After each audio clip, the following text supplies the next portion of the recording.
Question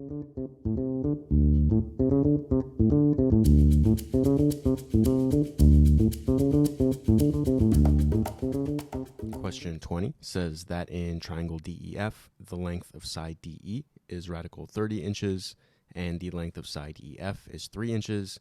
If it can be determined, what is the length in inches of side DF? And one thing noticing here immediately about the answers is that both F and G have numbers that are mentioned also in the prompt. And it's a little bit hard here to categorize right off the bat the concepts involved other than that we're dealing with triangles and trying to find a missing side.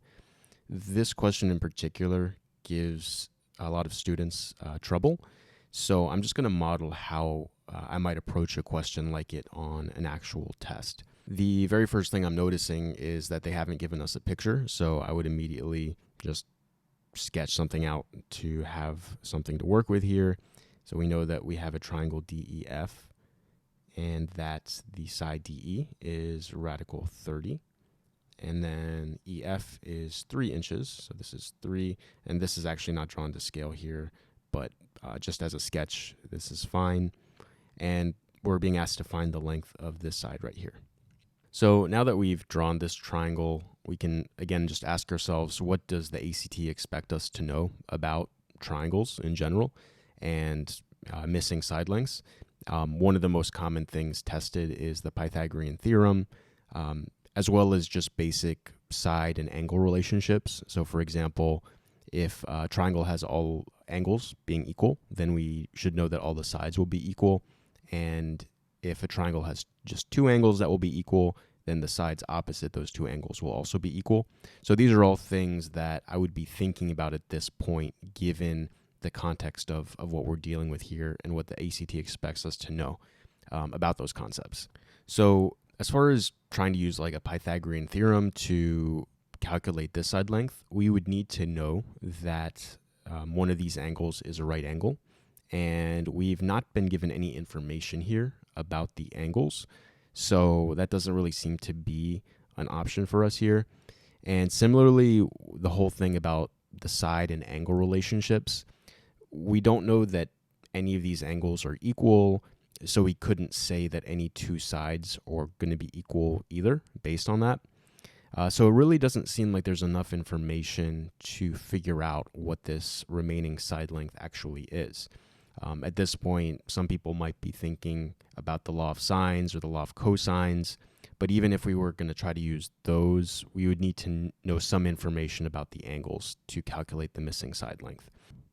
Now, one of the difficult things about this particular question is just this nagging sense that there might be some formula or some triangle property that we're just not thinking of that would justify us being able to figure what this side out is. So one thing we might do at this point is just go to the answers and try them out and see what sorts of things they would be assuming to be true. So for example, if DF is length of 3, we're just going to assume that F is true. Let's think about what we'd need to know here for that to be true.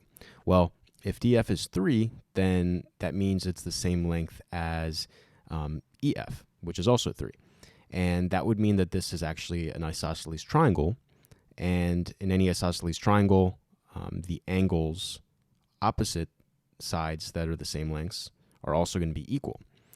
But we looked at this issue earlier that we don't know that these two angles are equal, so there's no way we can say for sure that DF is going to be 3. So we can see what they were going for with that answer. And similarly for G, if we say that DF is radical 30, then we're going to see that this side and this side are equal. And I'm just going to erase these two angles that I had made equal earlier here. So if these two sides are equal, then that would mean that this angle and this angle are equal. But again, we don't have enough information. We don't know about those angles, so we can't say that those two sides are equal. So we can see that both F and G are assuming that we know about the angles, which we don't. Now, looking at radical 33 and radical 39, if we try to plug either of those in, let's see here. So radical 33. Not exactly sure how they would be getting that, but one of the things we thought about earlier was the Pythagorean theorem. So let's see if we try to apply the Pythagorean theorem using this and this as our known sides. So Pythagorean theorem is a squared plus b squared is equal to c squared, which is in this case radical 30 squared plus 3 squared, and that's going to equal to c squared. Radical 30 squared is 30 plus, this is 9, is equal to c squared. So we get that 39 is equal to c squared, and c is equal to rad 39. So that actually explains why j is there. This would be, if the triangle were a right triangle, then we could say that the remaining side would be radical 39. But again, we don't know that any of these angles is a right angle. So that is what they were assuming for that answer. And I still don't really know how you might get rad 33. That seems to be if maybe you did radical 30 squared plus the 3 and forgot to square it or something and still did the Pythagorean theorem, because then that would lead to radical 33 being this missing side. So both of these seem to assume a right angle is given. So now at this point, we can be pretty much certain that there really is not enough information, because we've gone through all the triangle properties that are commonly tested on the ACT, and we've also sort of seen what needed to be true for F through J, and the fact that none of those things were given. So K is correct here, it just cannot be determined. All right, so as far as takeaways from this question is really interesting just from the perspective of how the ACT designed it. Ultimately, what we needed to know was just these basic triangle properties and the fact that, this is not a right triangle, so it can't be H or J, and it's also not an isosceles, so it can't be F or G. So these are sort of basic facts that most people know about triangles. Nevertheless, it's a tough question for a lot of people, again, because there's just this sense of maybe there's something I'm missing here, and it's kind of uncomfortable to say it can't be determined from the given information.